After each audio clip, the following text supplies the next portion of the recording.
시청자 여러분 안녕하십니까? 용감한 토크쇼 직설 원율입니다. 정권이 바뀔 때마다 반복되는 현상이 있습니다. 새 정권은 검찰 개혁을 외칩니다. 검찰 공화국이다. 검찰 힘을 빼서 경찰로 나눠줘야겠다. 이런 안이 발표되고 검찰은 조직적으로 반발합니다. 경찰은 이때다 하지만 희한하게도 그때마다 경찰 비리가 터집니다. 언론은 검찰도 경찰도 못 믿을 조직이다 양비론으로 일관하고 국민은 뭐가 맞는 말인지 헷갈려 합니다. 그래서 항상 결론은 흐지부지. 매 정권마다 그래 왔습니다. 수사 종결권이니 공수처니 국수본이니 복잡하고 어려운 용어들, 청와대도 검찰도 경찰도 모두 국민을 위해서라는데 국민은 뭘 선택해야 할까요? 샵 3698 유료 100원 시청자 문자와 함께 국민 눈높이에서 검경 수사권 조정 문제를 쉽고 자세히 풀어보겠습니다. 직설 시작합니다.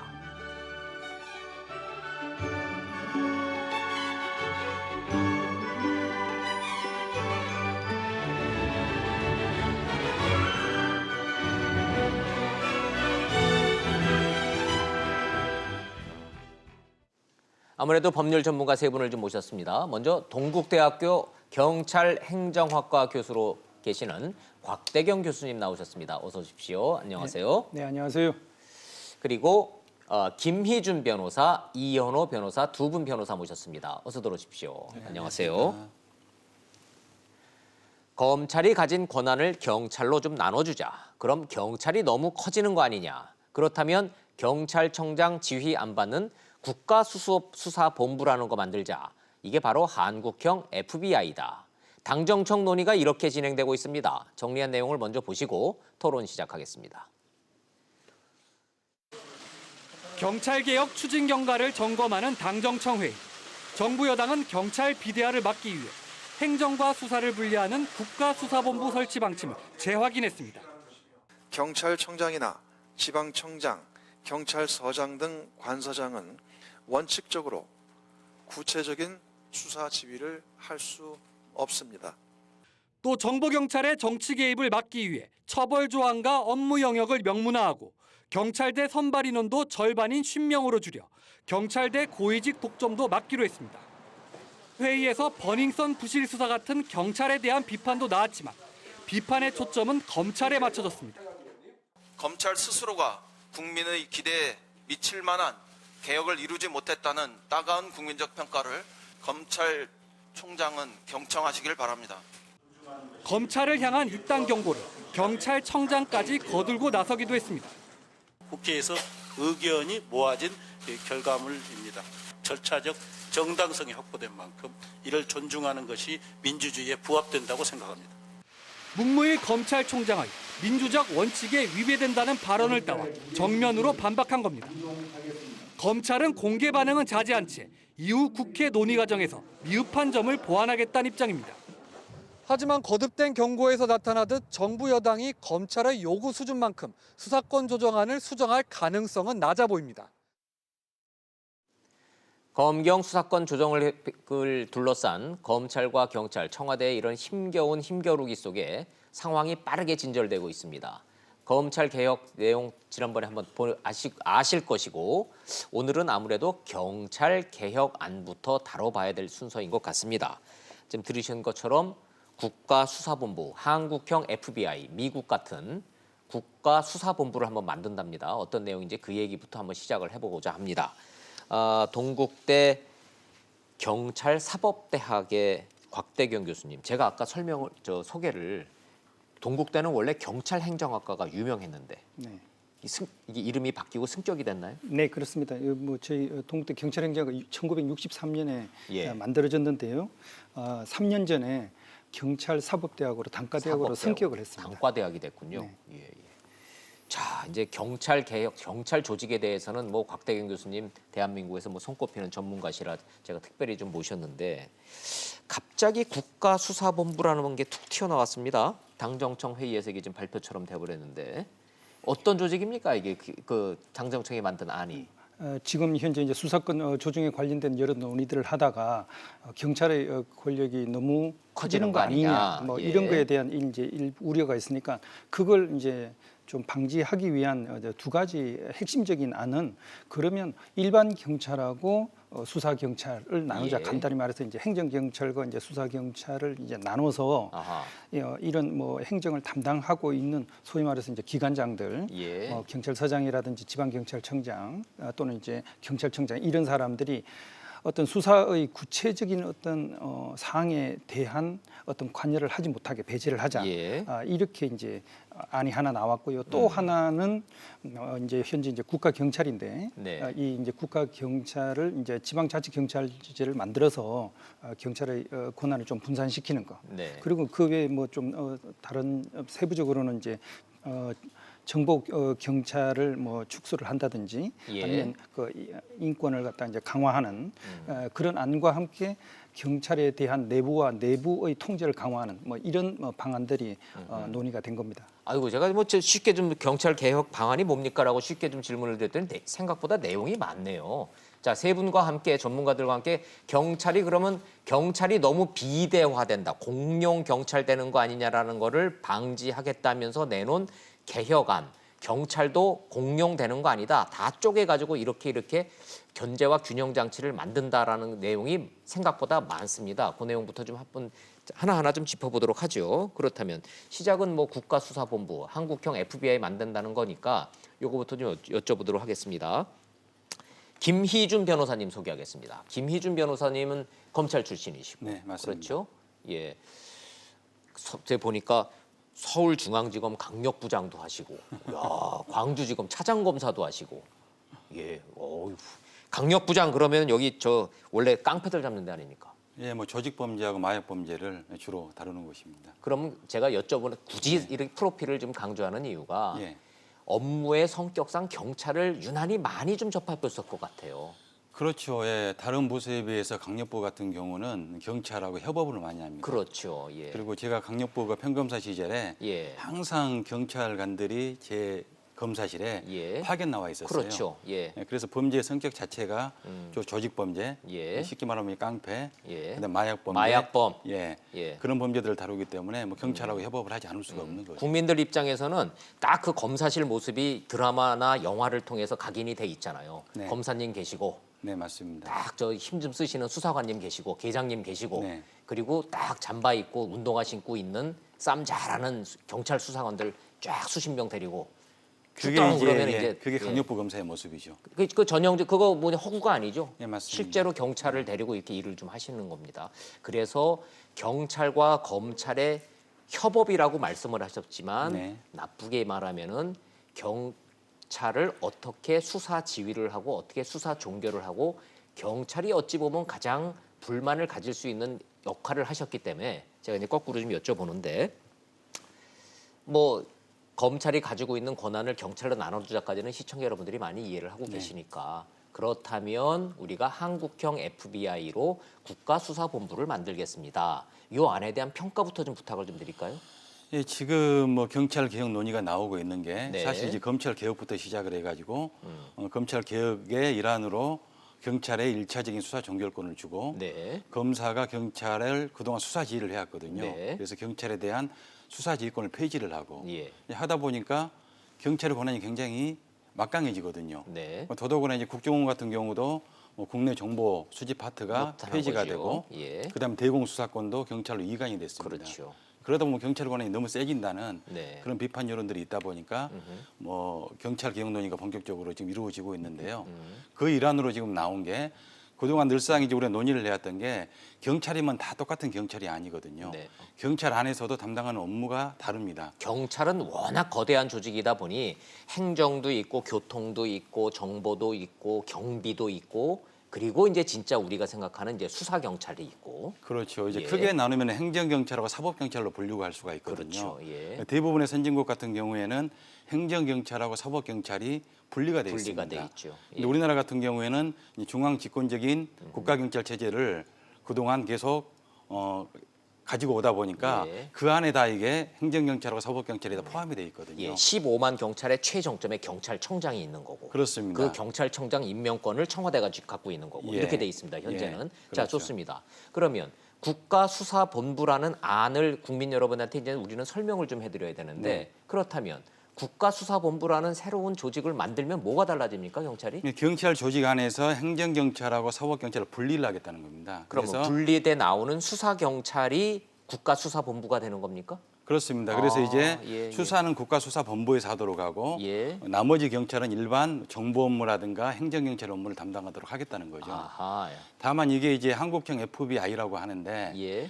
미국이라든가 선진국하고 다른 점은 그러니 국가수사본부 같은 FBI 같은 조직이 예. 경찰 조직 안에 있는 게 아니라 경찰 조직에서 안전이 독립해서 떨어져 나와 있습니다. 그렇죠. 예, 미국 같은 경우에는 법무부 산하의 FBI가 예, 있거든요. 예. 미국의 FBI는 법무부 기관이에요. 경찰청 안에 우리처럼 경찰의 하부 조직이 아니고 예. 법무부 내에 아예 별도 조직이 FBI죠. 그렇습니다. 그건 뭐 상식으로 저희가 알고 있습니다. 예, 예. 그러면 미국의 FBI 같은 그런 법무부 내에 별도 조직이 아니고 경찰청 안에 있다는 점은 좀 다른 점이네요. 본질적으로 다른 점이죠. 경찰청 안에서 경찰 조직 안에서 예. 그 기능을 구분한 것일 뿐이기 때문에 실질적으로 이게 미국의 FBI 같은 그런 기구로 볼 수 있냐에 대해서 의문점들이 많이 제기되고 자, 있는 검찰 출신으로서 경찰 조직의 요 생리에 대해서 너무나 잘 알고 계시는 김희준 변호사님은 경험에 입각해서 이걸 한국형 FBI라고 하는 거는 좀 어폐가 있다라는 의견이신로 해석이 됩니다. 그렇습니다. FBI하고 같은 그런 성격의 조직은 될 수가 아니라는 없다. 거죠.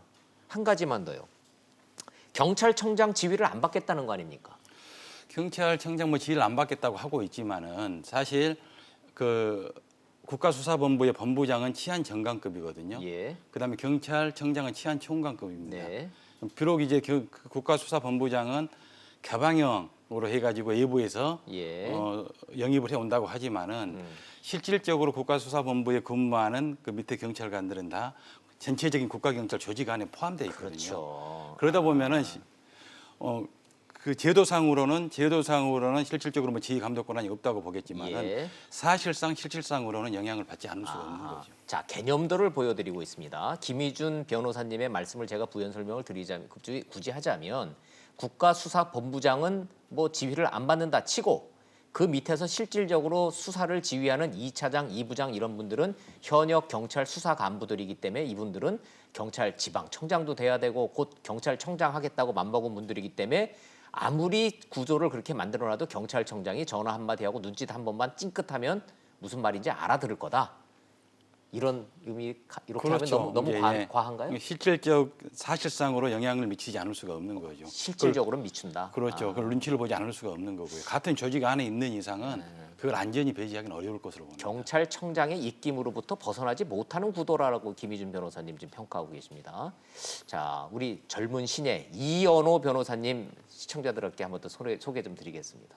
예. 네. 재밌는 경력 갖고 계세요. 네. 학부는 컴퓨터 공학 예. 전공하셨고, 예, 컴퓨터공학 공학도 예, 하셨고, 예, 근데 로스쿨 나오셨고, 예. 네, 네. 그랬다가 변호사 되셨고, 예. 또 법무부에서 또 근무를 하셨어요. 예, 그렇습니다. 법무부에서 무슨 업무를 하셨습니까? 법무부에서는 뭐 국가 송무과에서 근무를 했을 때는 이제 국가 송무 행정소송이나 헌법재판 업무도 했었고요. 예. 국제 법무과에서는 뭐 최근 뭐 많이 회자되는 론스타 ISD나 그런 국제 분쟁 그리고 이제 국제 법무의 전반적인 총괄 업무입니다. 그래서 법무실에서 우리나라 법무 행정의 기본적인 방향 잡고 법안 뭐 수정해 나가고 그런 업무들 주로 했습니다. 공학도 출신이 이런 경력을 갖고 계시니까 진짜 어려운 일 많이 하시네. 예. 그런데 저희가 이제 특별히 이제 모신 이유가 예. 업무 중에 법무부 내에서 탈검찰, 예, 예. 이른바 좀 검경 수사권 조정과 관련된 이런 업무를 좀 주의 깊게 좀 들여다보셨다 그래서 예. 어떤 내용이에요? 탈검찰이라는 게? 뭐 지금도 현재 진행형인 어떤 정책 방향 기조고요. 예. 이제 처음에 이 정부가 들어서면서 법무부의 어떤 전문성 강화 예. 그리고 보직의 어떤 좀 안정화해서 어떤 저희 이제 법무실 업무 같은 경우는 특히나 더 좀 전문성이 있고 방금 예. 말씀드린 국가 소송도 그렇고요.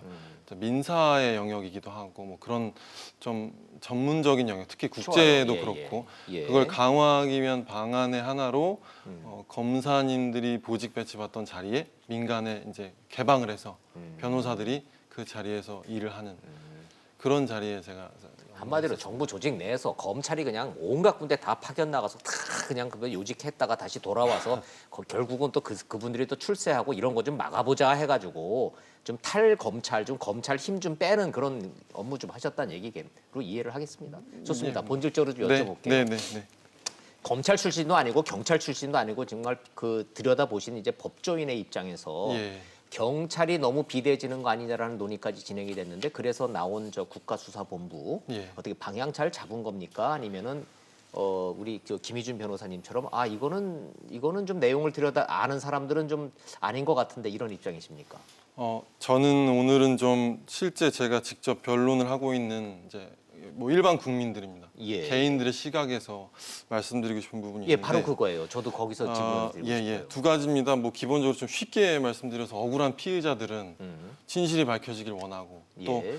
실제로 범죄 피해를 당한 피해자들은 고소를 했는데 정당한 처벌을 하기를 원합니다. 그렇죠. 예. 심플하게 그렇게 두 가지인데 사실 이제 조사를 저희가 이제 같이 동석을 하게 됩니다. 그래서 가게 되면 아무래도 1차적인 수사 담당자가 처음에 가지고 있는 어떤 시각이나 확신이 수사 방향을 전체적으로 많이 좌우를 하게 됩니다. 그럼요. 예, 예. 조사를 근데 이제 받아본 사람은 실감하죠. 그렇습니다. 예. 저희도 뭐 변호사 거의 같은 입장으로 조사를 같이 받고 있기 때문에 예.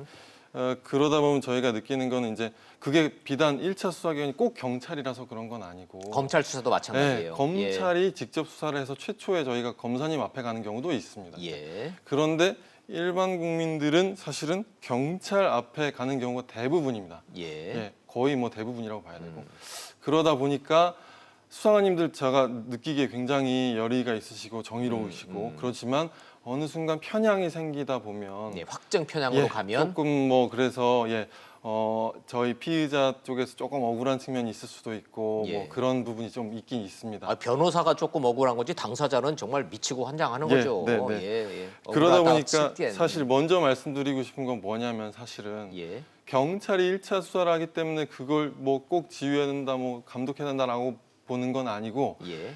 1차 수사 기간을 누군가가 계속 지속적으로 관리 감독할 필요는 분명히 있다. 요거는 말씀을 좀 분명히 드려야 될 것 같고요. 네. 그 다음에 또 이 국가수사본부는 사실은 예. 지금 경찰이 좀 수사를 잘하기 위해서 원래 지금 형사소송부 처음에 시작될 때도 네. 수사는 경찰이 하고 검사가 기소권을 기소를 가지는 한다. 그런 올바른 방향으로 나아가자는 방향성은 있었습니다. 그런데 네. 실제 실무상 해보니까 조금 경찰의 경험이 조금 부족한 면들이 있다. 그런 면들이 있다고 생각을 해서 합의하에 지금 제대로 된 뭐 수사와 기소의 엄격한 분리가 되지 않고 그러고 있었는데 네. 이번에 국수본이 생기면서 좀 경찰의 어떤 장기적인 역량 강화 예. 이 부분은 확실히 좀 필요해 보이고요. 예. 그런 측면에서 좀 조직을 안정화시키고 전문화시키고 그런 차원에서 국가수사본부가 수사 예. 파트를 좀 전문화하고 조직화한다는 측면에서는 국가수사본부라는 의미가, 데도 예, 의미가 있다. 있다 이렇게 예, 평가를 좀 해주시고 예. 있습니다. 곽대경 교수님, 네. 경찰 사법 뭐 좀 떨어진 이름표 좀 이따 다시도록 하고 예. 경찰 사법대학에서 교수를 하시는 입장에서는 현재 경찰이 가지고 있는 광수대라고 있지 않습니까? 예, 광역수사대 있잖아요. 네네. 광역수사대를 아는 데가 국민들이 생각하기에는 그냥 지역만 보는 게 아니라 전체적으로 이제 큰 사건 하겠다는 얘기인데 광수대하고 국가수사본부하고는 뭐가 다 차이가 있을까요? 국민들 입장에서 봤을 때는? 예, 그런데 이 뭐 지금 현재는 어차피 뭐 광역 수사대가 예. 그 보면 이제 지방 경찰청에 이제 주로 이제 있는데 어차피 지역별로 지역 예. 청장 밑에 있다 이거죠. 16개 이제 시도 경찰청에 이제 광역 수사대가 있는데 그게는 이제 특정한 뭐 도시나 여기에서 이제 발생한 그런 범죄가 아니라 여러 이제 지방자치단체에 걸쳐 있는 거 심지어는 다른 도에 걸쳐 가지고 이제 발생하는 그런 범죄 또는 뭐 전국적으로 발생하는 범죄 뭐 이런 것까지도 이제 사실 이제 광역 수사대도 하고요. 그리고 이제 주로 많이 다루는 게 이제 강력 사건입니다. 뭐 이제 경찰에서 실제로 뭐 어떤 뭐 조직폭력배라든지 또는 이제 뭐 마약 사범이라든지 이런 것들이 이제 전국에 걸쳐서 이제 발생하는 그런 경우 같은데 광역 수사대가 이제 그 역할을 갖다 이제 담당하고 있는 거죠. 그래서 이제 지금 현재 뭐 이야기하고 있는 뭐 이제 국가수사본부 이건 이제 전체적으로 이 경찰 안에 있는 그 업무 중에 그 수사 업무 그걸 갖다가 전체적으로 이제 맡고 있는 그런 완전히 거고. 수사만 네. 떼어내서 하는 거고. 그런 예, 약간 예. 차이가 있는 겁니다. 그렇군요. 자, 본질적인 질문으로 다시 좀 돌아가 보도록 하겠습니다. 샵 3698 시청자 문자를 받아가면서 진행을 좀 하고 있습니다. 시청자들 입장에서는 경찰이 과도하게 커지는 거에 대한 안전장치로 당정청이 내놓은 이런 안들에 대한 의견을 좀 보내주고 계십니다. 김희준 변호사님, 네. 크게 보면은 어쨌든 그럼 수사 띄어낼 거고 정보 경찰들 정치 개입하면은 뭐 처벌한다 이런 조항도 놓고 보면 네. 검찰에서 그동안에 문제를 제기해 왔던 공룡 경찰화 이거는 어느 정도 안전장치가 마련된 거다라는 평가가 있고 그거 따져보면 꼭 그렇게 볼 수 없다라는 의견이 좀 엇갈리고 있는데 국민들 입장에서 헷갈립니다. 전문가이신 김희준 변호사님 의견은 뭡니까? 예, 그러니까 이번에 나온 그 경찰 개혁안을 보면은 예. 이 경찰 권력이 비대화되고 공룡화된다고 예. 하는 염려들이 많기 때문에 예. 여러 가지 방안이 나온 거거든요. 그래서 수사 파트는 국가수사본부를 설치를 하고 네. 그다음에 자치경찰제를 시행을 하겠다는 거고 네. 그다음에 정보경찰에 대해서 좀 통제를 강화하겠다는 거고 네. 뭐 그런 거거든요. 크게 그렇죠. 나누면은. 예. 근데 그러네요. 정보경찰 부분 같은 경우는 사실 그동안에 뭐 치안 정보 업무만 수행하도록 돼 있었는데 뭐 실질적으로 그러지 않고 뭐 정치 정보라든가 뭐 사찰 정보라든가 뭐 동향 정보라든가 네. 뭐 그런 정보들을 수집을 해서 많은 부작용을 초래를 했었습니다. 음. 최근에 그래서 그런 걸로 해서 그 전에 경찰청장이 구속까지 되기도 했고요. 네. 그래서 그런 부분들에 대해서 분명히 개혁할 필요가 있는데 네. 지금 뭐 어제 당정청에서 발표한 그런 개혁 내용 가지고 음. 그런 문제에 대해서 근본적인 해결이 가능할 것이냐 그 부분에 대해서 약간 의문이 있어요. 그럼 그 의문을 가지시는 근거를 좀 구체적으로 좀 부탁을 드려도 될까요?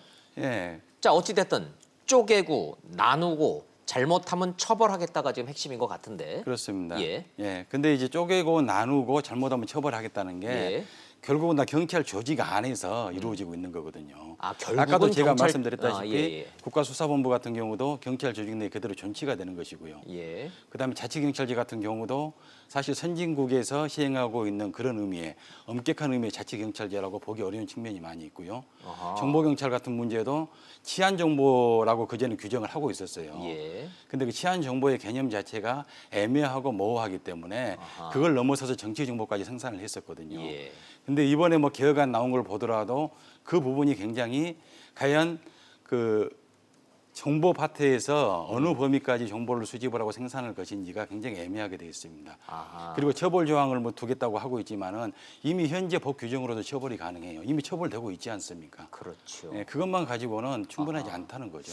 아, 직접 일을 해보신 최근까지도 일을 해보신 우리 김희준 변호사님은 검찰 입장이기 때문에 검사 출신이기 때문에 꼭 이렇게 지적하시는 거라고 한다면은 동의하시지 않겠죠? 예, 그렇지는 않습니다. 예. 제 이제 경험에 비추어서 예. 말씀드리는 거고요. 네네. 저도 사실 그 검찰에 근무할 때 그 대검찰청에 보면은 지금은 없어졌지만은 범죄정보기획관실이라는 게 범정, 있었습니다. 예, 범정실, 범정실이 예, 있었거든요. 예. 거기에 제가 3년 동안 연구관으로 근무를 했었습니다. 예, 거기 참 기자들도 거기 의존 많이 하죠. 거기서 네. 나오는 정보 가지고 기사들 많이 써야 되니까. 예, 근데 이제 원칙적으로는 범죄 정보만 수집하는 게 맞는데 그렇지 정보라는 게 생산을 예. 하다 보면은 반드시 그렇게 구분짓기가 어렵거든요. 그러니까 쉽게 말해서 국민 시청자 여러분들이 이해를 잘 하시려면 검찰의 기능 중에 갖고 있었던 범정기획관에서 나오는 국회의원들, 특히 야당 의원들 범죄 비리 정보, 이거 아주 매력적이죠. 청와대 입장에서 보면, 언론 입장에서 보면 아주 매력적인 정보고, 경찰이 정보 경찰들이 수집해 갖고 오는 선거 동향 정보, 결국은 이제 이게 핵심인 건데. 그렇습니다. 여기에 대한 구체적이고 객관적이고 중립적인 기준이 보이지 않는다 이 말씀이신가요? 맞습니다. 범죄 정보를 생산한다고 하는데 이게 예. 범죄 정보하고 동향 정보하고 정책 정보하고 그게 혼재되어 있는 경우가 많이 있거든요. 딱 명확히 선이 없어요. 그렇습니다. 그죠? 아, 그래서 거기서 부작용이 발생을 하는 겁니다. 예, 그래요. 자, 이현호 변호사님. 예, 쪼개고 줄이고 처벌하겠다 경찰 조직을. 네네. 그냥 놔두면 공룡이 되니까. 자, 그런데 이게 말은 좋은데 구체적인 내용으로 들여다보니까 뭔가 실효가 없을 것 같다라는 말씀을 지금 하고 계세요. 예, 예. 우리 김 변호사님은 예, 예. 동의하세요 기본적으로? 뭐 사실 제 생각에도 이게 조직 자체가 완전히 분리되어 있는 구조는 아닙니다. 예. 그래서 특히 이제 인사가 제일 민감하지 않습니까? 예. 인사가 만사라고. 예. 그래서 인사에 있어서 자유롭지 못하기 때문에 아까 그 국수본도 그렇고 뭐 정보경찰부는 애초에 조직을 완전히 분리하는 건 아니고 그렇죠. 예, 예. 그 부분이 조금 문제가 될 것 같긴 한데 제가 아까 말씀드린 대로 기본적인 방향은 맞다는 저는 생각이기 때문에 아하. 사실 비록 이제 수사 경찰도 거대한 경찰 조직 안에 있을 수 있긴 하지만 네. 좀 더 나아가서 뭐 수사 경찰과 행정 경찰 사이에 좀 더 높은 벽을 만든다던가 예, 좀 인사상에 좀 구분을 한다던가 또 통제에 있어서 행정과 수사 직렬별로 좀 다른 기준을 수립한다거나 뭐 이런 식으로 좀 추가적인 방책을 마련을 해서 좀 이걸 방향은 맞다고 보기 때문에 미진한 예, 점은 좀 있으나 이 방향 자체가 틀렸다고 보시지는 않는 예, 방향 기본적으로 자체는 뭐 방향에는 동의를 좀 하시네요. 예, 곽 교수님 의견도 좀 여쭤봐야 되겠는데요.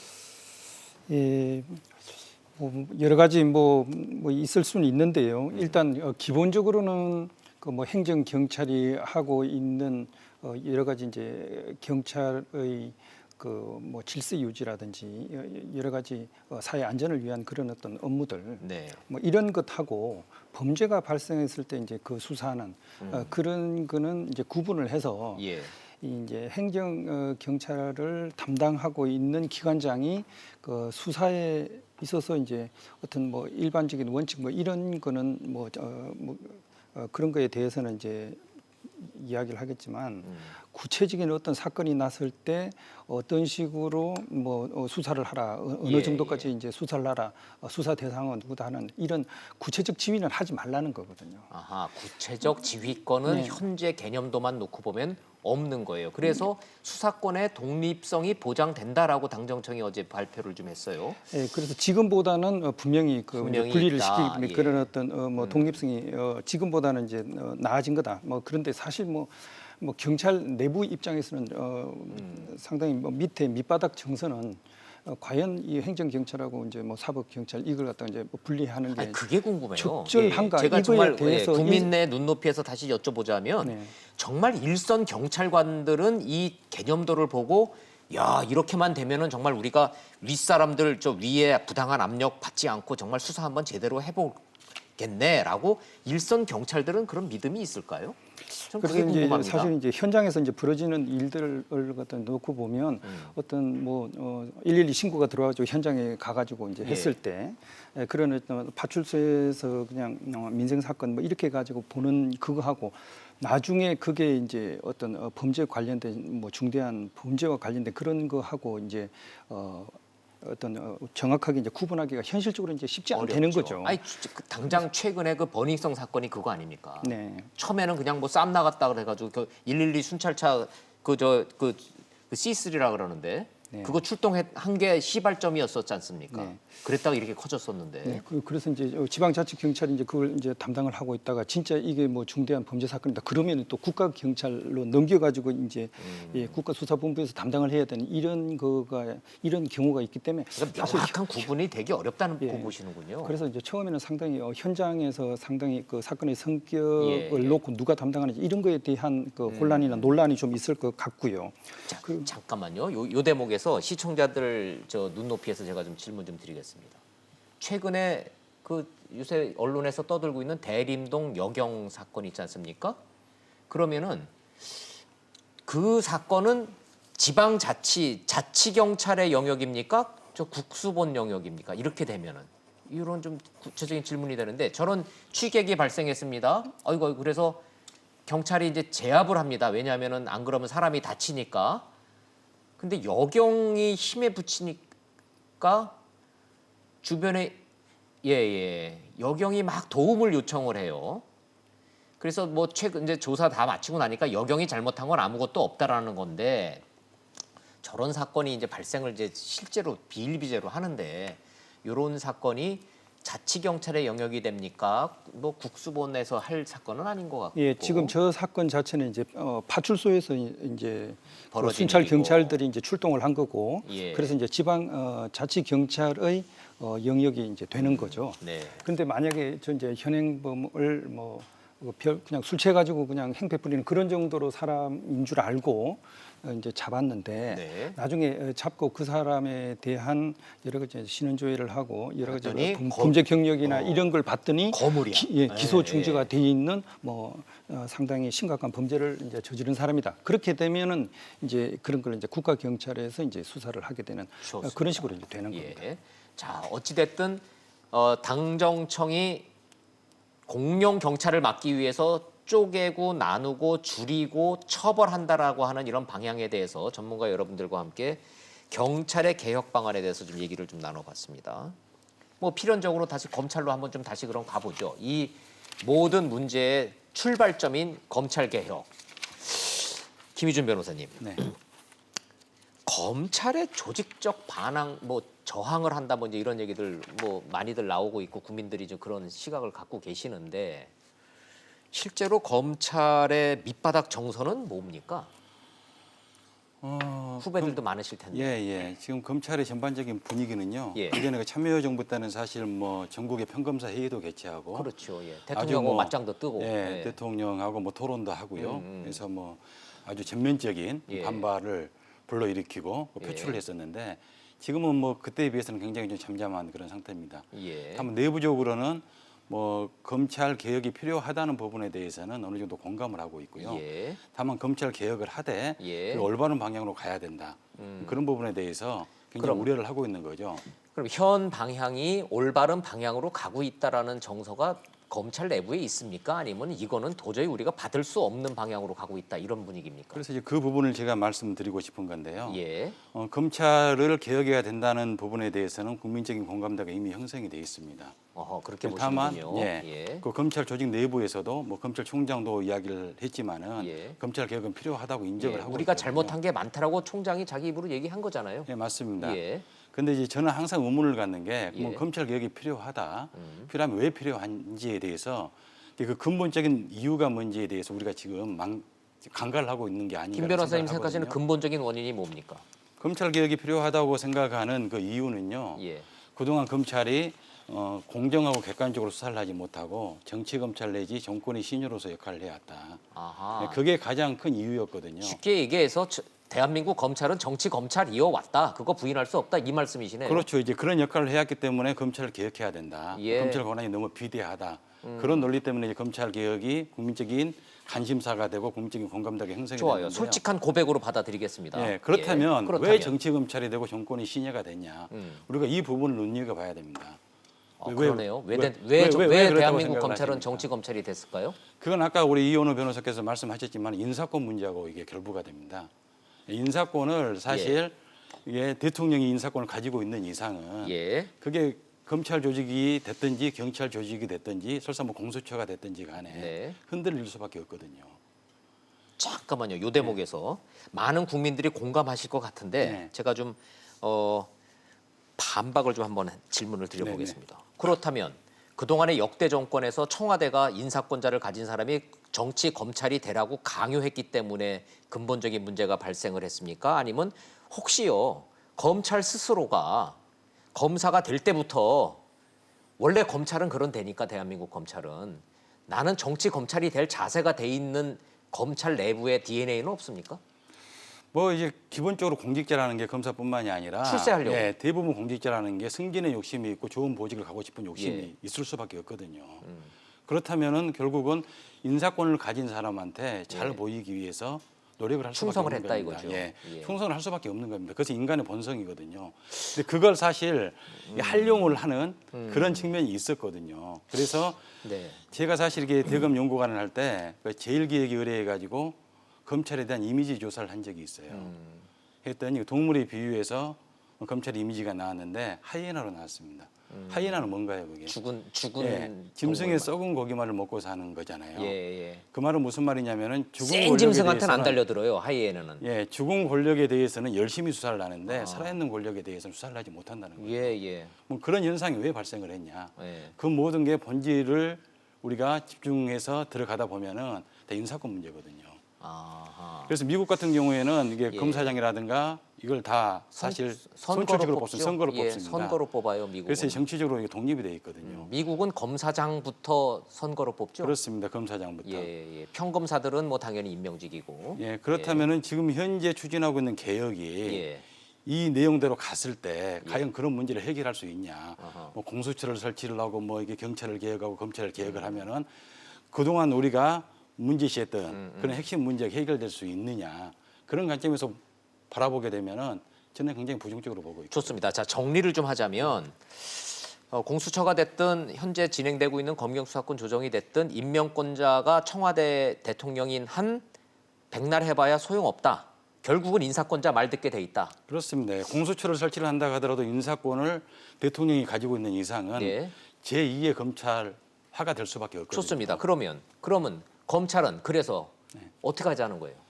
그래서 뭐 사실 완전하게 정치적으로 독립을 시키려면은 예. 아예 미국처럼 예. 뭐 검사장 정도를 그냥 선거로 뽑든지요. 예. 그래서 사실 검사들이 검사 생활을 하면서 목표로 하는 게 검사장이거든요. 예. 그 검사장이 되기 위해서 불철주야 노력을 하는 겁니다. 그래요. 그런데 그래서 이번에 그 부분에서 제가 고리를 아무리 끊어버리면은 예. 해결될 수 있을 거라고 보거든요. 예, 김희준 변호사님의 말씀에 많은 국민들이 공감하실 거라고 믿으면서도 문무일 검찰총장이 제시한 검찰 내부로부터 나온 개혁 방안에는 지금 김희준 변호사님이 지적하신 근본적인 문제는 찾아볼 수가 없습니다. 제가 그래서 계속 의문이 드는데 경찰이나 그 본질적인 문제에 대해서는 자체적으로 내놓은 개혁 방안에는 그게 없어요. 곽대경 교수님 혹시 보이십니까? 예, 사실 뭐 그런 거에 대한 근본적인 뭐 좀 고민은 좀 부족한 그런 어떤 상황이고요. 예, 예. 사실 이제 그 뭐 인사권 이거는 어느 조직이나 상당히 민감하고 예민한 겁니다. 그렇죠. 그래서 예, 이게 참 고민인데 사실 이제 지방자치 제도가 굉장히 뿌리를 내리고 정착된 곳은 그 지역 주민들의 의견을 모아가지고 그 치안을 담당할 사람을 갖다가 이제 뽑는 뭐 이런 것들이 이제 그 상당히 뭐 뿌리를 내리고 이제 그렇게 됐는데 유감스럽게 이제 투표를 하다 보면 이게 다시 그 정치적 맞아요. 영향으로부터 정치의 무심을 영역으로 하고 가니까. 선거를 통해서 예. 이제 뽑다 보면 실제로 어떤 공명 정대한 뭐 수사나 이제 업무 수행 이거보다는 또 지역 주민들이 이제 눈치를 보고 다음 선거에서 유리한 그런 어떤 예. 행태를 보이는 이런 것도 또 문제가 있기 때문에 완전히 그러니까 뭐 지고지선한 예. 그런 어떤 뭐 이상적인 방향이다 하기는 뭐하고요. 네. 여하튼 그 인사권에 있어서 좀 뭐 정치적인 영향을 줄이는 예. 그런 방향을 고민하는 거는 괜찮지만 이것이 바로 투표가 그 방법이다. 이거에 대해서는 그건 저는 아니죠. 예, 예. 조금 그러게 의문을 미국 갖고 방식이 있습니다. 뭐 네. 능사는 예, 아니란 말씀. 예. 이현호 변호사님은 저 젊은 법조인 입장에서 예, 예. 검찰, 경찰 좀 객관적인 입장에서 좀 조망을 좀 하실 텐데 예, 예. 지금은 검찰 개혁안에 대해서 좀 여쭤보고 예, 있습니다. 예. 외부로부터 청와대에서부터 나오고 있는 개혁안과 검찰 내부에서 나온 개혁안을 구체적으로 좀 여쭤보고 있어요. 예. 자, 김희준 변호사님은 좀 근본적인 의문 제기를 해주셨어요. 예. 이 변호사님 의견은 어, 뭡니까? 뭐 사실은 저희 뭐 젊은 법조인이 보기에도 인사권이라는 거는 사실 상당히 큰 의미가 있어 보이고요. 예, 아, 예. 그게 핵심이에요? 인사권이 뭐 핵심이라고 말씀드리긴 좀 어렵지만 사실 저도 뭐 길진 않습니다만 공직에도 있어봤고 예. 여러 가지 다양한 또 직역에 있어봤는데 뭐 잠깐 그냥 순간적인 공무 업무 처리하기 위해서 공무원하는 건 아닙니다. 사실은. 네. 예, 계속 높은 곳을 바라볼 수밖에 없게 돼 있고 아하. 당연히 뭐 말씀하신 것처럼 본능적인 부분이고 그래서 인사권이 자체가 제 생각에도 굉장히 큰 의미가 있다. 그리고 저 또한 사실은 그 검사장 선출직으로 네. 하는 그 방안을 저는 좀 좋게 생각을 하는데요.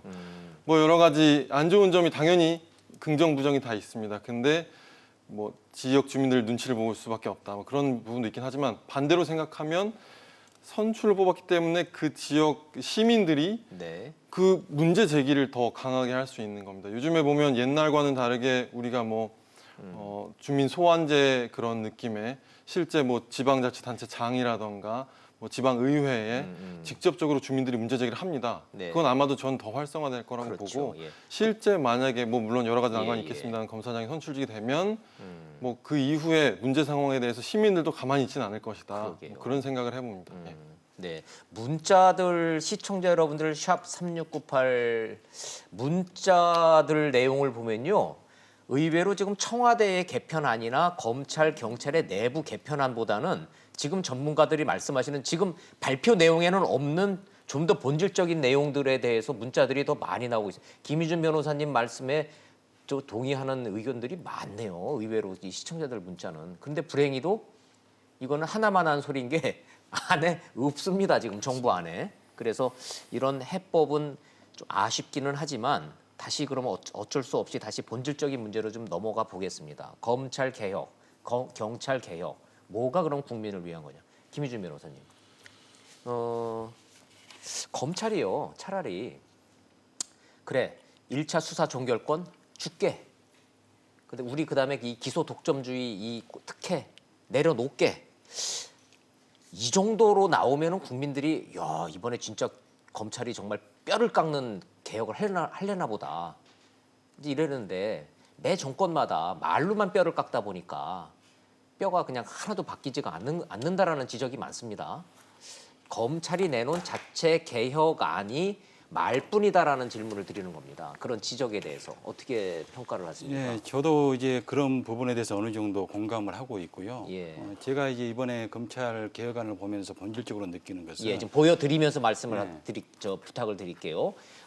문무일 검찰총장이 내놓은 자체 검찰 개혁안에 대한 김희준 변호사님의 답변을 지금 구하고 있습니다. 계속하십시오. 예. 네.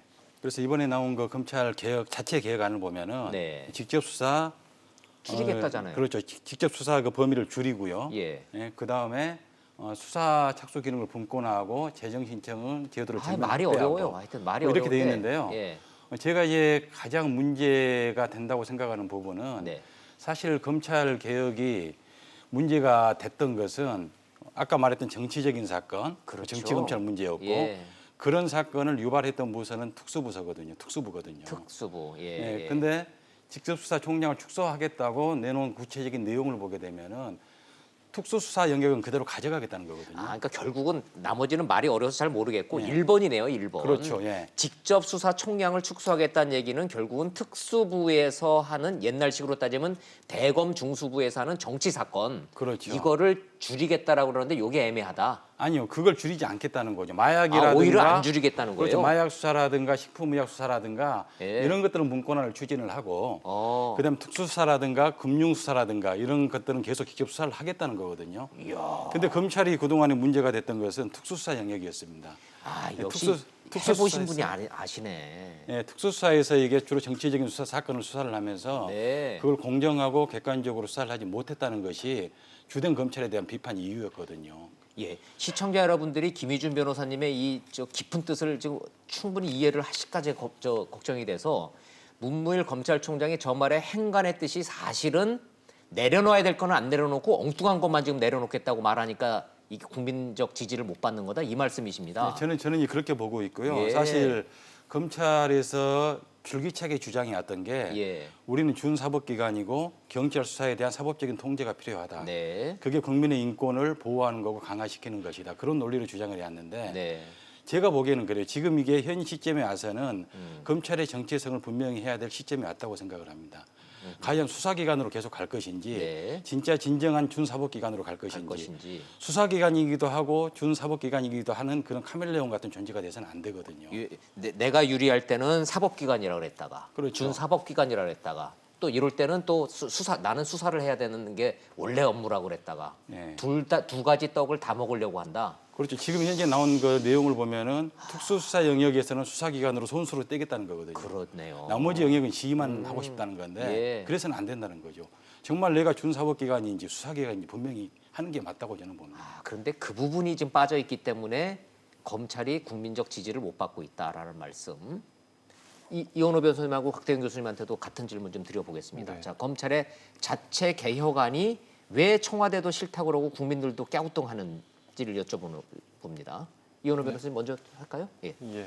뭐 말씀하신 것처럼 지금 직접 수사 범위가 여전히 제가 보기에도 특수도 다 포함돼 있고 사실 중요한 사건들 그대로 다 검찰 직수하겠다는 뜻으로 제가 보기에도 비춰지고 그래요. 예. 그다음에 뭐 지금 좀 띄워주시면 그런데 반대로요. 이런 생각도 질문도 한번 드려볼 수 있을 것 같습니다. 이른바 특수수사, 거악을 잡고 정치인을 잡고 재벌을 잡고 아주 구조적인 이 문제를 들어가서 수사를 해야 되는 그런 직접 수사, 특수수사를 검찰이 그럼 하지 말라 그러면 누가 합니까? 예, 그래서 이제 사실 수사권을 정말 진정하게 이제 분리를 하려면 예. 수사의 역량이 그래서 중요하다고 저는 보는 겁니다. 예, 그래서 장기적으로는 경찰도 국가수사본부처럼 특수뿐만 아니라 뭐 선거, 뇌물에 이르기까지 예. 전방위적인 전문적인 뭐 FBI에 비견할 수 있겠는데요. 그런 역량을 갖출 필요가 있고 네. 그걸 뭐 언제까지 미뤄둘 수 있는 것은 아니다. 아하. 예, 예. 그리고 전에 말씀드린 것처럼 우리 형사소송법 처음에 입법 취지 자체가 그렇습니다. 수사와 기소를 분리하고 예. 그렇지만 경찰의 역량은 그때는 다소 부족하다고 봤었고 또 당시 정치적으로 뭐 일제 전후 거치면서 경찰이 어느 정도 좀 부정적인 면모들을 보여왔기 때문에 예, 믿을 수 예. 없었던 거죠. 그런 측면이 있었던 것뿐이지 사실은 뭐 기본 방향이 지금 맞다. 그렇게 이런 보시는군요. 말씀을 드립니다. 예. 예, 자, 박대기 교수님. 예, 사실 이제 기본적인 뭐 이 뭐 형사사법 뭐 시스템, 뭐 선진국의 형사사법 시스템 뭐 이런 걸 다 이야기합니다. 그런데 이제 그게 뭐 대륙법하고 영국법이 다르긴 하지만 가장 기본적인 원칙은 네. 경찰이 수사를 하고 검찰은 기소를 하는 기소를 거예요. 한다. 예. 그런데 이제 그게 원칙인 네, 거죠. 예, 기본 예. 원칙입니다. 그런데 이제 지금 이제 대한민국 검찰은 너무나 그동안 이제 많은 권한을 누려왔기 때문에 예. 이런 것들 하나하나 놓는 것들이 굉장히 이제 어려운 수사도 다 상황이 가지고 아닌가. 있고 네. 기소권도 독점하고 있고. 예. 그러니까 이제 수사를 하고 그리고 이제 뭐 수사 종결권도 이제 그렇고요. 영장 청구 뭐 그리고 이제 수사 지휘권 그리고 이제 심지어는 뭐 변사체에 대한 검시권 이런 것까지 모두 이제 가지고 있는데 그런 걸 참 놓기가 이제 어렵다 이런 건데 기본적으로는 지금 현재 안도 사실은 뭐 근본적인 그런 어떤 뭐 해결책 이건 아니고 어떻게 보면 예. 과도기적인 겁니다. 그래서 예. 검찰에게 일차적인 수사를 할 수 있는 그런 어떤 사건들을 여전히 많이 남겨뒀어요. 예. 그래서 그런 사건들이 보면 뭐 경제 사건이라든지 부정부패 사건이라든지 고위공직자라든지 또 선거 관련된 그런 사건들은 여전히 이제 검찰이 하게 돼 있고 만약에 이제 뭐 법이 통과가 돼가지고 이제 공직자 비리수사처가 만약에 공수처가 도입이 된다면 만들어진다면. 그런 고위공직자들에 대한 범죄는 이제 공수처에서 맡도록 이제 아하. 그렇게 이제 돼 있는 겁니다. 그럼 특수수사의 영역이 공수처로 넘어가면 넘어갈- 검찰의 힘은 확실히 빠질 거다. 이렇게는 보시나요? 그걸 어떤 이제 힘이 빠진다고 보기보다는 지금 경찰이 주로 이제 수사를 담당하고 검찰이 이제 기소나 또는 공소 유지 업무를 주로 해야 되는데 한다. 그런 어떤 원칙에 좀 어긋났던 원칙적으로 더 한 그런 걸 발짝 갈 갖다가 거다. 이제 제대로 이제 하는 그런 쪽으로 이제 가야 되는데 사실은 검찰에서 이제 직접적인 수사를 갖다가 담당을 하고 예, 예. 지금 검찰에는 약 7천 명이 넘는 검찰 수사관들이 있습니다. 네. 그런 건 굉장히 이거는 기형적인 그런 어떤 조직이거든요. 그러긴 예, 하네요. 전 세계적으로. 예. 그래서 이런 경찰이 왜 것들을 검찰 가서 일을 하냐고요? 예, 검찰 자체의 수사관들이 그렇게 7천 명 이상 검찰 자체 수사관도. 있으니까 예. 이런 기형적인 것들을 이제 이 자체에 완전히 뭐 변화시키고 이기를 못하는 그런 상황에서 과도기적으로 검찰에서 이제 수사할 수 있는 그 일차적으로 수사할 수 있는 그런 범죄들은 여전히 남겨뒀거든요. 네. 예, 그렇기 때문에 뭐 일차적으로 수사하는 총량을 줄인다고 하는 이런 것들이 어떤 급격한 어떤 경찰의 어떤 개혁안이나 변화를 가져올 거라고 보기는 어렵습니다. 좋습니다. 자, 이어지는 질문 김희준 변호사님한테 이어드리도록 하겠습니다. 검찰은 총장부터 평검사까지 공수처 설치는 이러한 이유로 못 받겠다. 이런 입장인가요? 시정인가? 공수처 설치 부분에 대해서는 어느 정도 공감을 하고 있는 것 같습니다. 아, 오히려 예. 공수처는 만드는 거는 받아들이겠다. 이런 오히려 입장인가요? 평검사 쪽으로 갈수록 사실 그런 사건들을 수사하다 보니까 예. 검찰이 정치 검찰로 비판을 받았고 아. 했기 때문에 예. 차라리 그런 부분을 떼주자라는 의견들이 굉장히 차라리 많습니다. 정치적 사건은 공수처를 떼어주자. 그렇죠. 이런 기류가 있어요. 예, 검찰 내. 분명히 있습니다. 예. 그러면 검찰은 어떤 이득을 얻습니까? 그렇게 검찰은 이제 정치 사건이 떨어진다면. 정치적인 사건을 하지 않음으로써 그전에 정치 검찰로 비판을 받았던 그런 근본적인 원인을 제거할 수가 있는 거죠. 좋습니다. 이해가 됩니다. 시청자 여러분들 충분히 이해하셨으리라. 검찰의 기류가 그렇다라는 거. 공수처는 오히려 받는다라는 그 긍정적인 분위기가 있다라는 말씀. 예, 오히려 그럼 평검사 쪽으로 갈수록 더 많습니다. 좋아요. 반대로 직접 수사 지휘권은 왜 이렇게 집착을 합니까? 수사 수사- 종결권은 오히려 못 받겠다고 이렇게 지금 검찰은 입장이 시정일관 아닙니까? 그렇습니다. 수사 지휘권은 뭐 지켜야 된다는 의견들이 대다수 의견이고요. 그 이유는 뭐냐면은 예.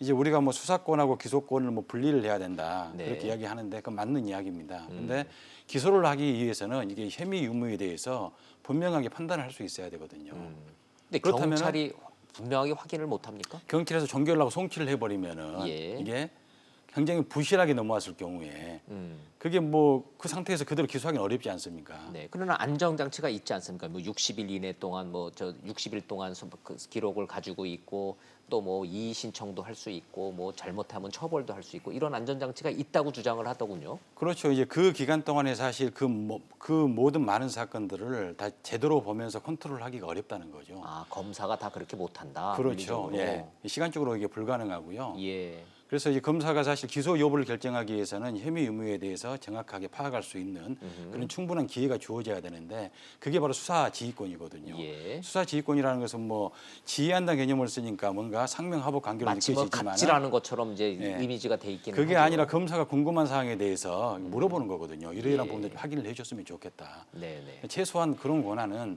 유지해야 되는 게 아니냐 하는 게 검찰의 생각입니다. 좋습니다. 검찰 뭐 김희준 변호사님이 정말 객관적 입장에서 설명을 잘해 주셨는데 객관적으로 변호사를 해보시면요. 예, 예.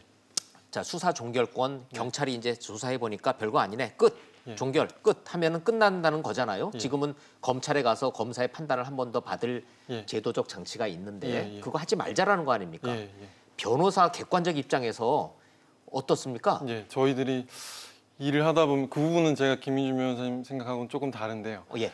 저희들이 이제 충분히 일을 하다 말씀하세요. 보면 네. 지금도 이미 우리 완전히 일반 국민들의 사건, 그러니까 중요도가 있고 유명인이고 부자고 뭐 이런 중요한 뭐 관심을 끄는 그런 사건들 위해 이외의 일반 국민들의 사건은 사실은 거의 대부분 경찰이 1차 수사를 하고 그 상태로 기록이 그대로 송치라고 검찰로 그러죠. 예, 넘어가요. 올라가서 좀 쉬운 말씀 표현을 드리겠습니다. 예. 그래서 기록이 그대로 올라가서 송치라고 하죠. 예. 가면은 뭐 사건이 워낙 많고 비슷비슷한 쟁점입니다. 사실은 예, 예.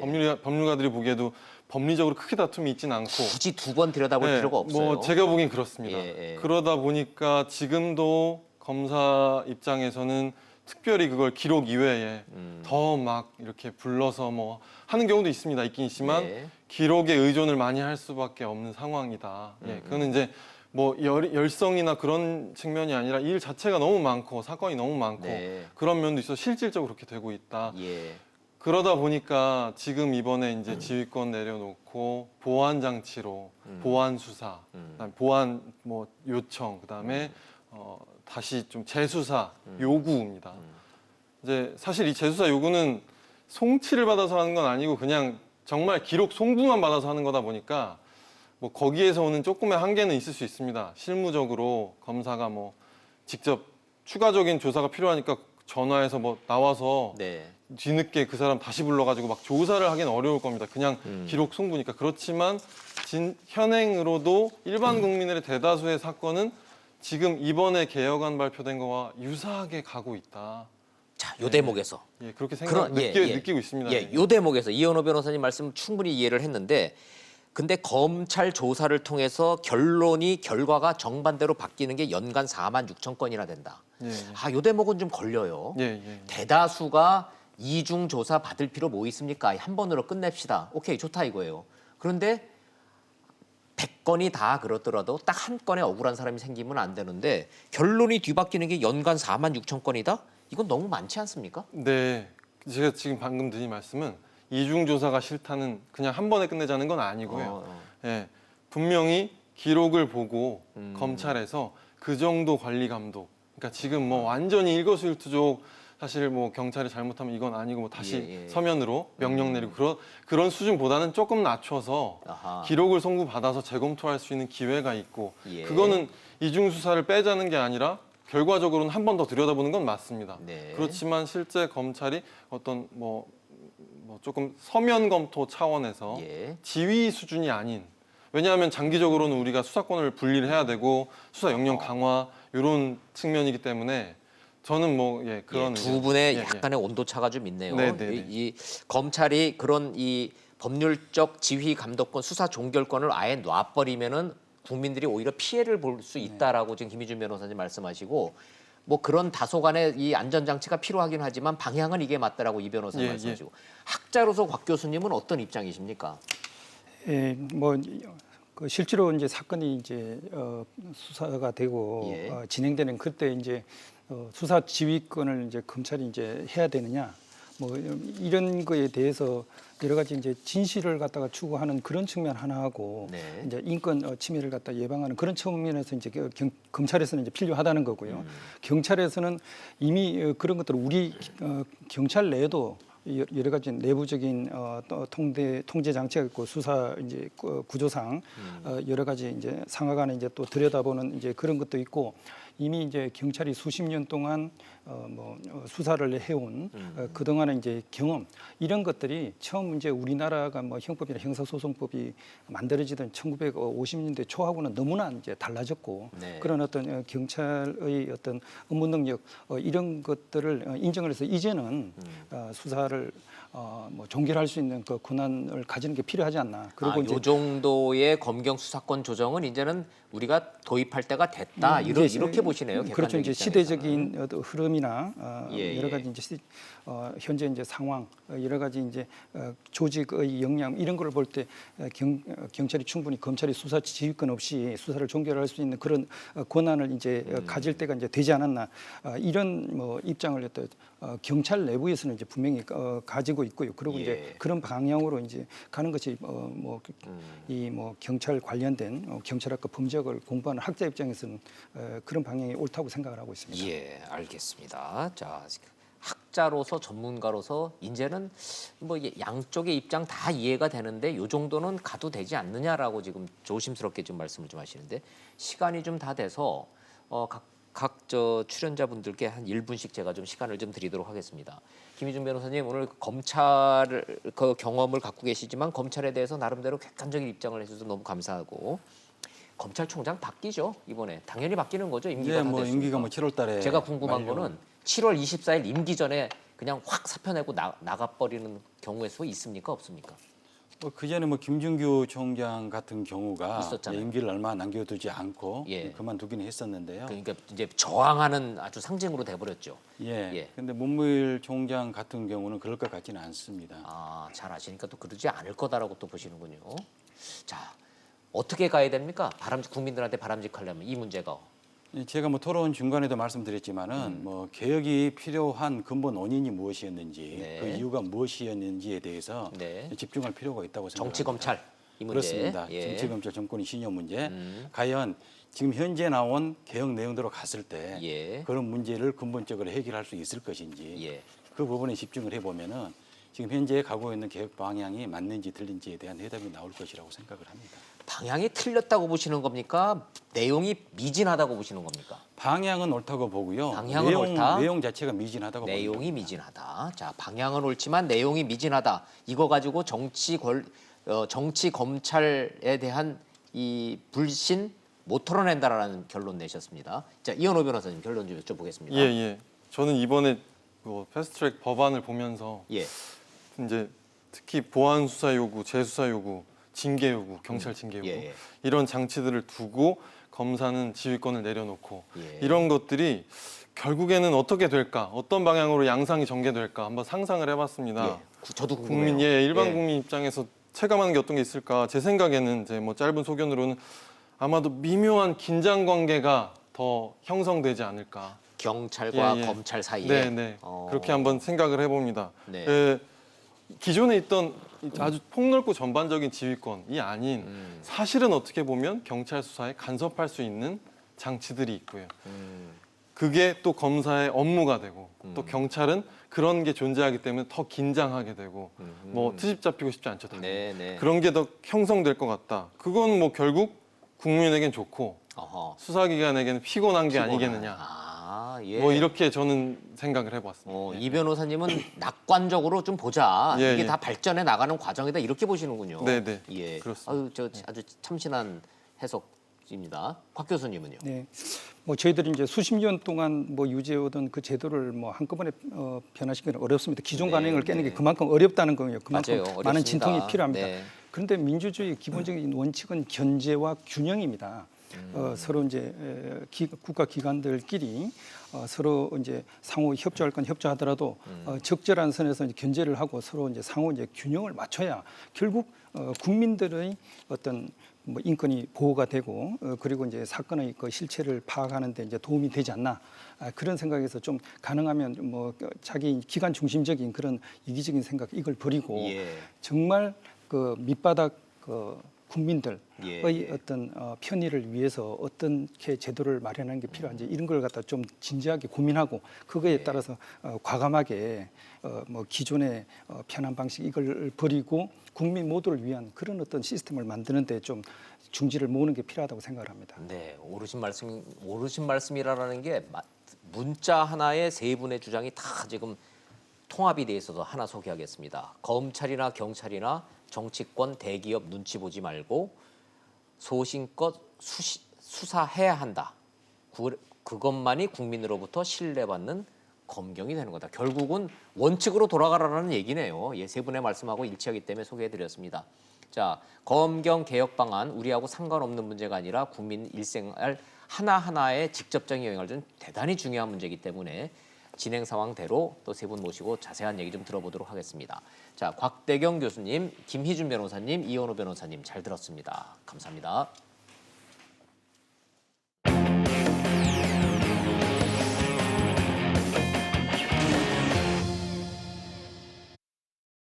참 시끄러웠던 장자연 씨 재수사 사건가 어찌됐든 정리가 좀 됐습니다. 10년 만에 재수사를 해서 뭔가를 밝혀내려고 했지만 결론은 성과는 없었습니다. 어떤 내용인지 정리한 영상 보시고 이슈 따라잡기로 돌아오겠습니다.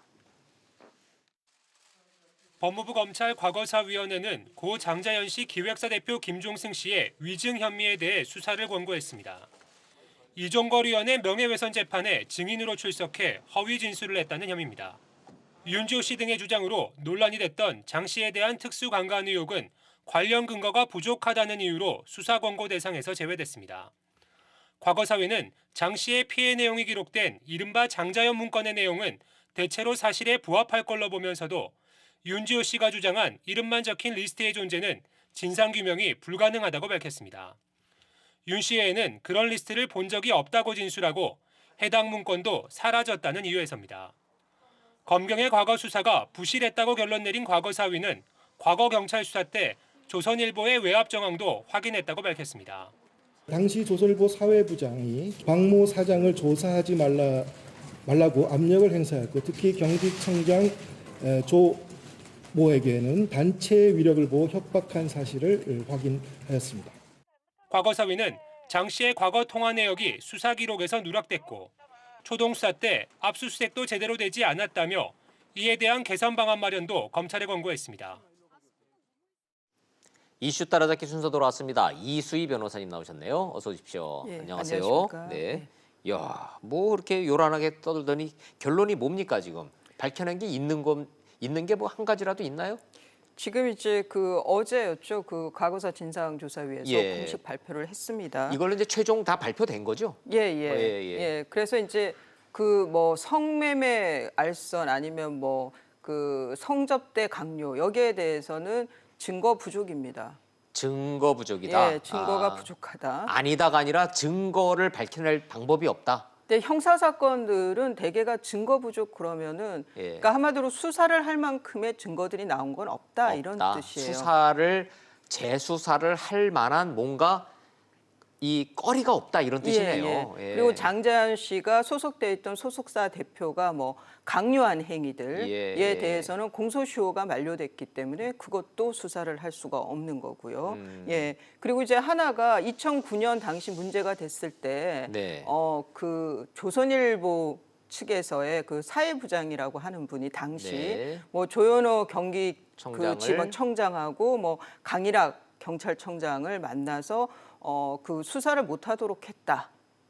그러니까 이제 조선일보의 사장 대표에 대해서 조사를 못하도록 외압을 행사했다. 그거는 확인이 됐다라고 발표를 했어요. 라고 과거사위원회는 발표를 했고 예, 거기에 이에 대해서 조선일보는 사실과 다르다. 사실과 다르다. 일단 예. 조현호 청장 만난 사실 없다라고 하는 거고 강일학 청장은 만났지만 만났다. 좀 수사 발표를 빨리 해달라라고 아하. 요청했는데 결국 그 요청이 받아들여지지 않았다니까 수사하지 말라가 아니라 예. 뭐 수사 발표를 빨리 해달라고 했다라고 해서 아하. 그 과거사 진상위원회하고 조선일보의 입장이 전혀 다릅니다. 전혀 다르네요. 예, 조선일보는 여기에 대해서 법적 조치를 대응을 하겠다라고 지금 얘기 나오고 또 있고. 조현호 경기지방경찰청장이 뭐 그런 그러니까 지금 진상조사위의 의견과 그 발표와 같은 얘기를 했어요. 네. 거기에 대해서 조선일보가 조현호 청장을 지금 명예훼손하고 민사소송으로 명예훼손으로 고소를 했고요.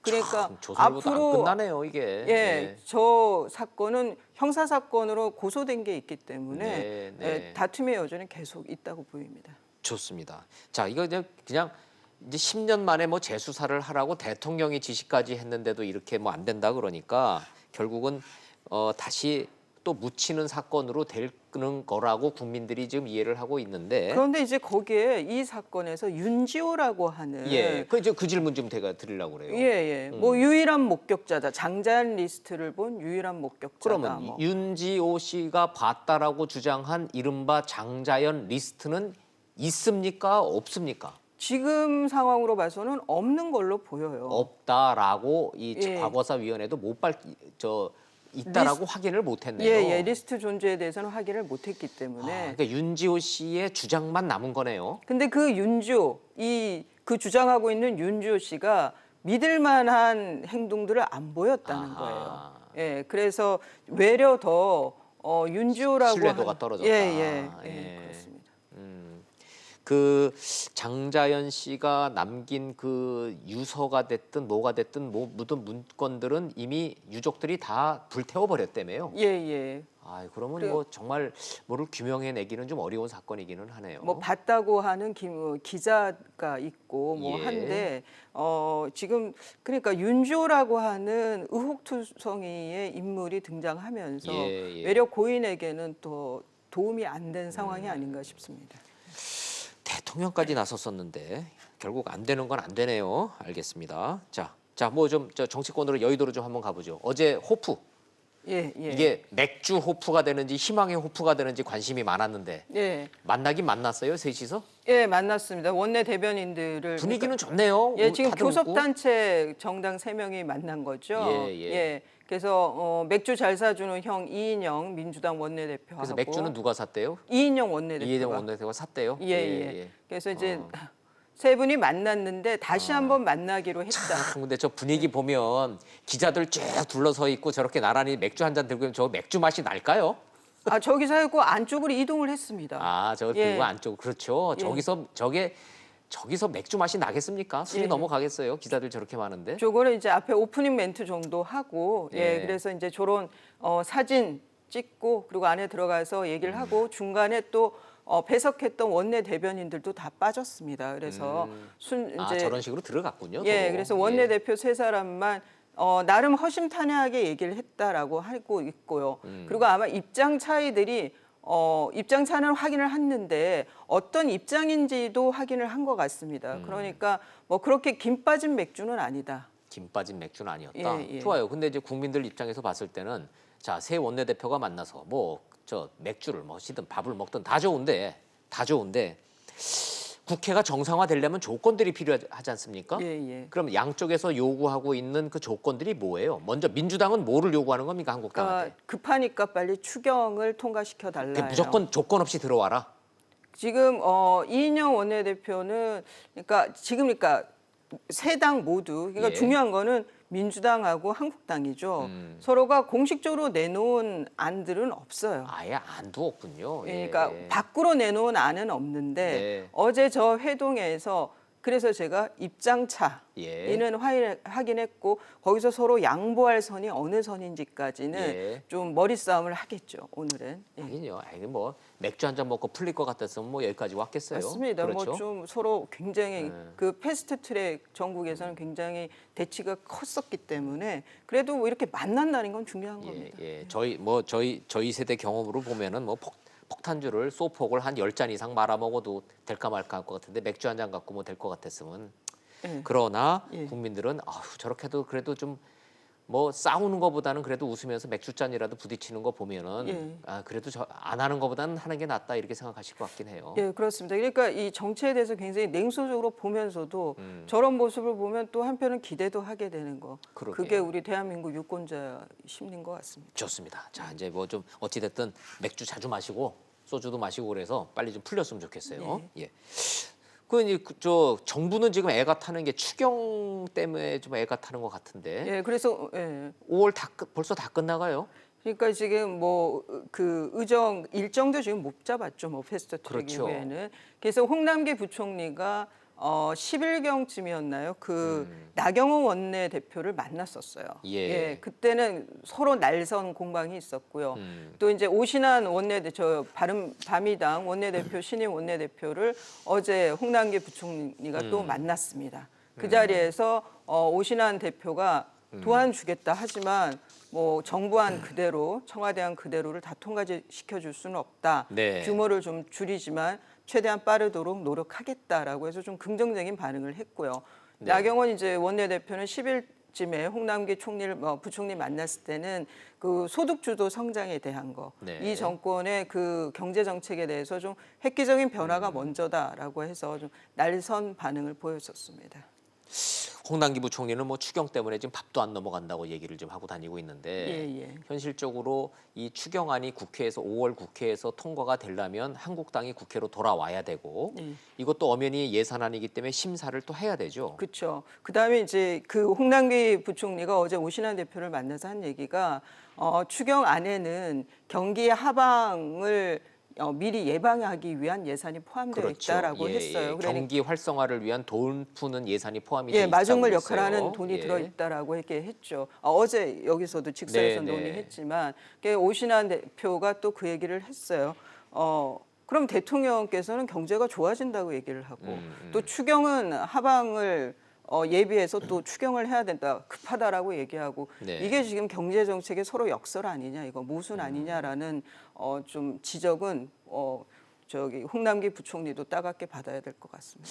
좋아요. 하여튼 뭐 추경 당연히 지금까지 추경이 통과되지 않은 적은 없으니까 어떤 형태로든지 되기는 될 텐데 이게 5월이 넘어가고 6월이 넘어가서 하면은 너무 늦다는 거 아니에요. 하려면 빨리 해야지. 이제 타이밍이 중요하다. 그렇죠. 마중물이라는 게 타이밍이 중요하잖아요. 그래서 한국당도 그래서 나경원 원내대표도 곤혹스러운 거예요. 이 부분에 있어서는 마냥 버티기가 힘들 거라는 거. 그러네요. 너무 가면은 야당 때문에 안 됐다 소리 들으면 국민들이 또 야당 또 질타하시니까.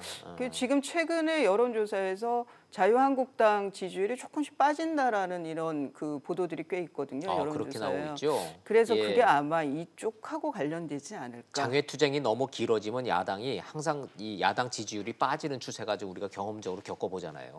자유한국당이 그 고민에 좀 빠져 있을 거예요. 이인영 원내대표 좀 통 큰 제안과 또 나경원 원내대표도 못 내기는 척 한번 들어가서 추경에 대해서는 심사하고 통과시키는 게 필요할 것 같습니다. 그러면 자유한국당 얘기 꺼내신 김에 이수희 변호사님 내용 좀 잘 아시니까 그거 좀 한번 여쭤볼게요.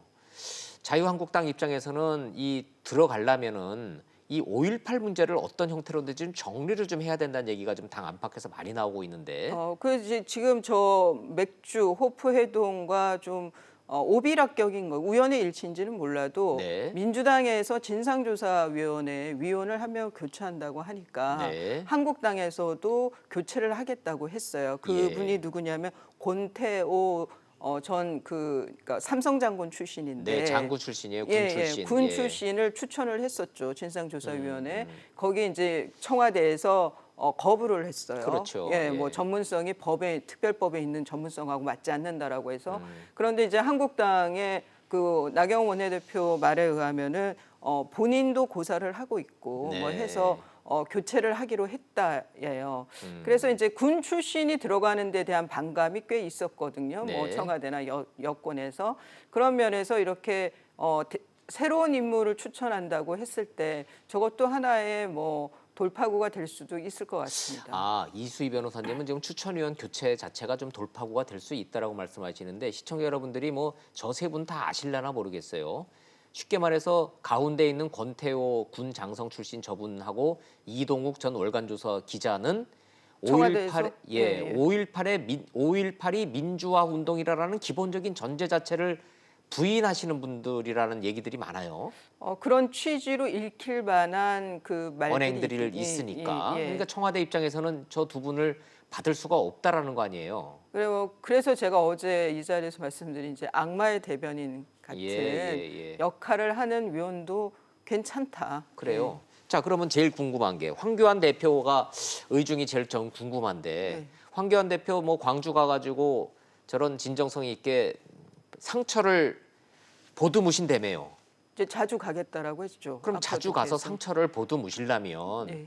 상처 받은 사람이 가장 원하는 치유를 해주려면 5.18 망언 징계를 빨리 매듭져야 되는 거 아닙니까? 그냥 이대로 그냥 질질 끌고 간다는 거예요? 이게 이제 현실적으로 그러니까 그 한국당 내 윤리위원회에서의 그 의견 결정은 다 있었어요. 예. 그래서 김진태 의원은 경고였고 그다음에 김순례 의원은 당원권 정지 3개월이었고 그래서 지금 최고위원회의를 못 나오고 있고요.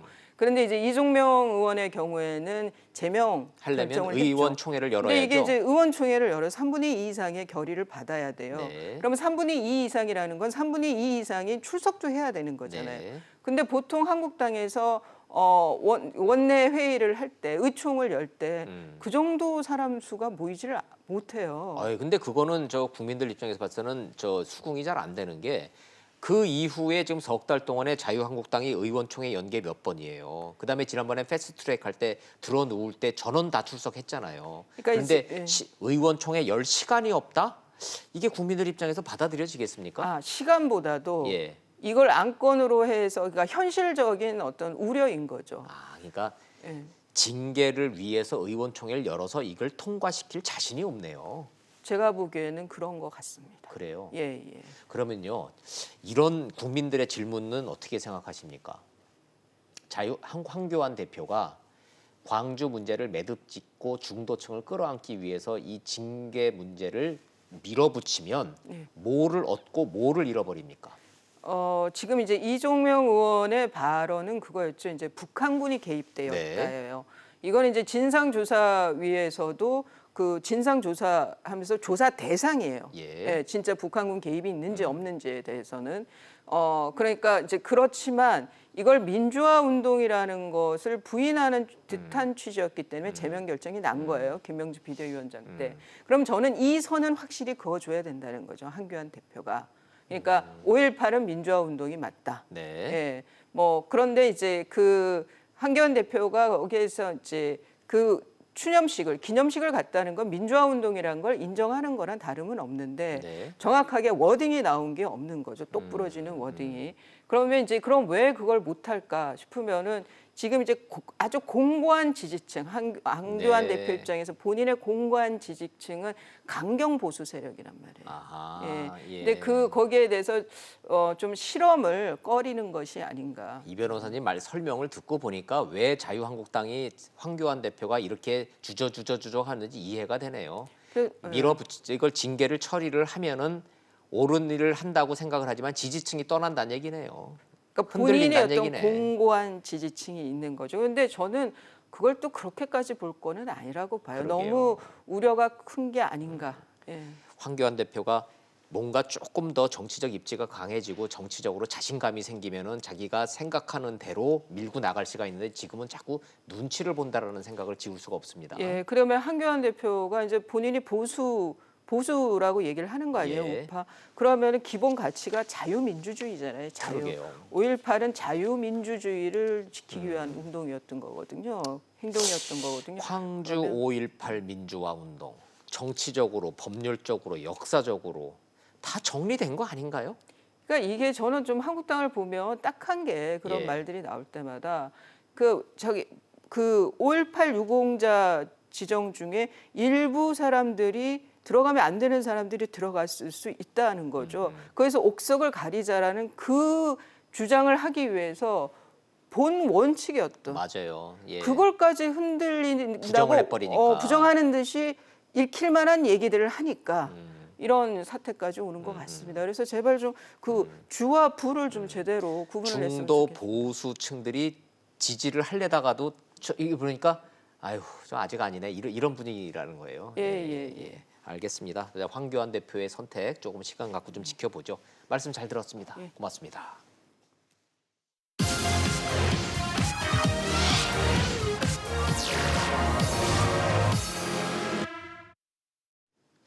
혹시 선택권이 있다면 검찰을 택하시겠습니까? 경찰을 택하시겠습니까? 죄를 지은 입장이라면 경찰을, 누굴 잡아달라는 입장이면 검찰을 택할 것 같습니다. 막연하지만 왠지 경찰은 좀 봐줄 것 같고 검찰은 무조건 잡아 넣을 것 같다. 우리 국민이 가진 불신의 근저입니다. 한마디로 부패 경찰, 정치 검찰 이겁니다. 검경 개혁, 답 역시 이 명제에서 찾아야 한다고 봅니다. 경찰 개혁의 핵심은 유착 근절이요. 검찰 개혁의 핵심은 정치적 독립이다. 이게 본질이요 핵심이란 얘기입니다. 새로 만든다는 공수처나 국가수사본부도 마찬가지. 임명권자가 누군데 여기가 첫 단추인 겁니다. 대통령이 임명하는 한 검찰이든 공수처든 경찰이든 국수본이든 국민 입장에선 달라질 게 없다. 감히 단언합니다. 정말 의지가 있다면 검찰총장과 경찰청장 임명권 내려놓고 국회에서 뽑든 임명 동의를 받든 아무튼 정치적 중립성과 독립성 확보 이게 필수란 얘기입니다. 문재인 정권의 초심은 제왕적 대통령 권한을 분산한다였지 입만 맞는 검찰이나 경찰 만들기가 아니었던 걸로 기억합니다. 직설 마칩니다. 시청해 주셔서 고맙습니다.